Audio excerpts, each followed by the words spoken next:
Hey everyone, welcome back to day 10 of our 12 days of Christmas. So today we're working on our squat, which is going to be great for our hip mobility. So let's come to an all fours position on the mat.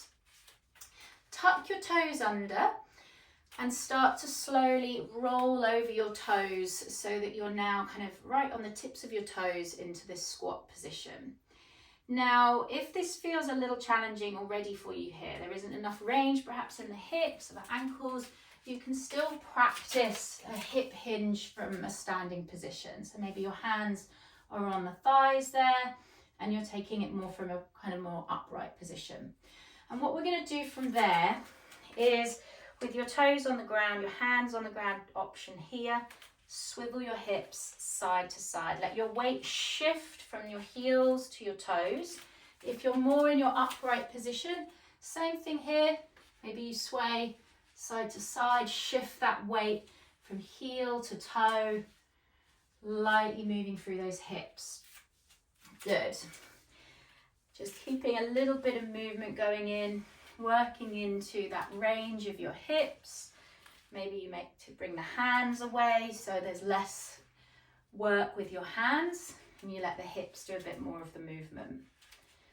Good.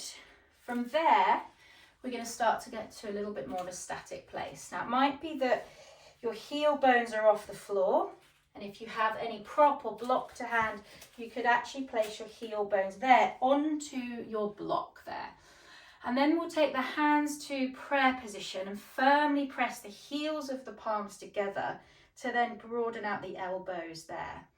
And that might be your option where you're on your heels, or you might still be more upright here. This is absolutely fine, taking the hands to prayer. It's going to work you quite hard to stay static here, and if it gets tiring, maybe the hands again come to the hips, to the inner thighs rather. Some of you might not even have a block altogether. Maybe your heels come nice and low to the ground, and you can then take your hands into a prayer position and keep pressing those heels of the palms firmly together. Really think about anchoring the tailbone towards the ground. Lift your heart and lift your chest and breathe. Good. So in your squat position, maybe you stay put for a moment. Maybe you practice being still. Maybe you practice that gentle sway, movement into the hips. For those of you that want to progress a little bit more, let's work on a little bit of crow pose from squat. We're kind of already halfway there.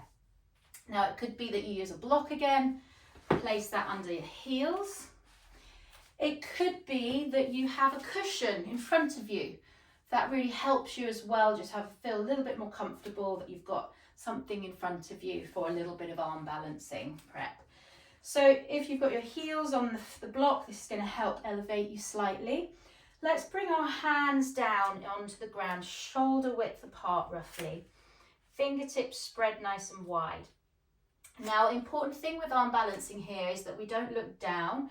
We actually look forwards, because this is where we want to travel. We want our weight to travel forwards, not down. Good. So you're going to start to lightly lift your bottom in the air. And then from here, see if you can bend your elbows back. And I like to bend them to a point where it creates almost like a little shelf for my knees to find that place. As we've got a block, or you might have a block there, we're already slightly lifted off the ground. So this can help. Now the key here is, again, like I said, don't look down, look forwards. And your weight is essentially shifting from the heel of your palm right into your fingertips. We don't want to kind of lift one foot at a time and cheat a little bit here. What we want to do is really build that confidence and that strength right into the tips of your fingertips so that you're bringing your weight so far forwards that eventually those toes, hopefully, you come forwards, keep bringing the weight forwards and forwards and forwards so that the toes actually start to float off the floor. Maybe the toes come to touch. Keep your gaze lifted and practice to fly. So it really does come down to that transition of weight, the balance coming right into the fingertips to let your weight shift forwards So give it a go, practice it, keep moving through your hips, work on that hip mobility, and you're done for today. Well done.